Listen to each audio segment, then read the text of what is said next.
Doing sports talk worldwide with some news from the world of boxing. So y'all know what time it is. You ain't in a rush to get concussed. Well, bam, right? It's probably gonna be breaking news, big news for everybody. Well, Canelo Alvarez has agreed to the May 5th fight against Triple G, Gennady Golovkin. So everybody been wanting to rematch. You're gonna get it, right? But I've been saying it all along. There's no surprise here whatsoever. Okay, it just had to happen. The date, and if Canelo agrees, Triple G's team gonna basically agree anyway. So that means that there won't be no fighting beforehand for Triple G. That's one thing that's gonna mean. But I'm gonna tell you some good news. Well, okay, for most of you guys, that was good news. For me, it's just gonna be a good fight.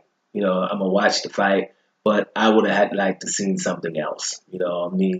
I think that Daniel Jacobs did a lot better than Canelo did against Golovkin, and I would have liked people to have wanted that fight again. But it's okay that it happened. We're gonna still get a good fight. These guys, I told you before, are lucky that people consider this to be the fight. So good for all you guys and everything. But the good news for me personally is there's no rematch clause. All right, Eric Gomez said that there's no rematch clause in this one, like it was for the first fight, which means good. You guys can fight. Everybody's happy that that's the fight and everything, and then we can get to some of these middleweights because the middleweight division is not what it was 18 months ago. There's a few monsters here, people that have to be tamed, people that deserve shots. All right, people that when we look going into these fights, and it's not somebody is heavily favored against somebody else.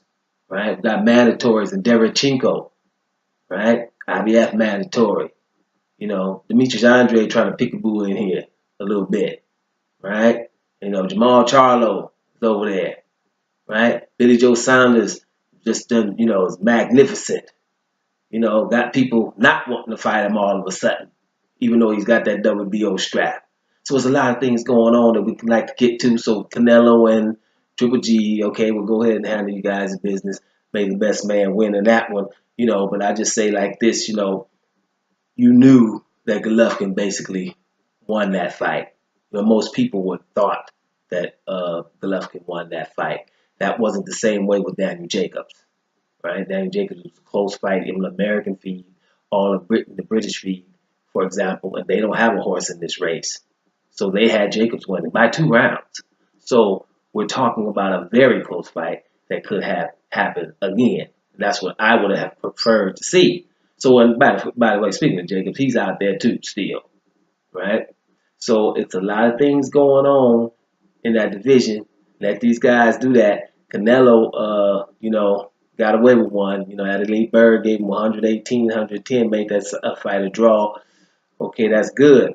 But when you're looking at that fight again, you're looking at Canelo really showed me his defensive prowess. I'm going to be real on that. I said that right after the fight. Wow. But I just don't think he did enough to win that fight or draw that fight. Similar to, if anybody watched the heavyweights, Joseph Parker and Hughie Fury. Hughie Fury was defensive, really showed some good defense and everything, but you don't give him a title for that because he didn't let his hands go enough.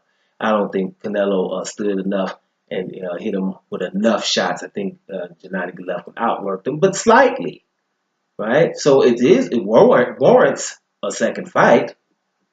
No, that's for sure. But my point is, so did Daniel Jacobs, and even more so.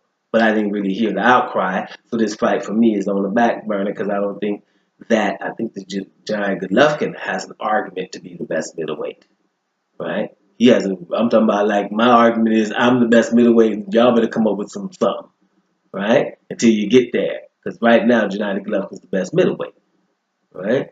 Canelo doesn't have an argument for that. Right? He didn't have an argument for being the best 154 pounder. That's why those same guys that were there the whole time, they're moving up. They're up now in the middleweight division, and so now it's time to prove it. So no rematch clause, which is my point here. No rematch clause means we can get to something even after the fight. So I'm just gonna sit back and enjoy this fight. May the best man win this fight. Kind of going for both of them in this one, because they both showed me some things. So whatever. But let's see what happens even after that fight. That's what I'm going to be happy about. Who's going to be the next opponent for these guys? So let's see what happens. That's the good news for most of you guys. Canelo agrees to have the fight on Cinco de Mayo. Are you guys surprised? I'm definitely not. And matter of fact, one more time. Bam! Doing sports talk worldwide. And I'm up out of here, y'all.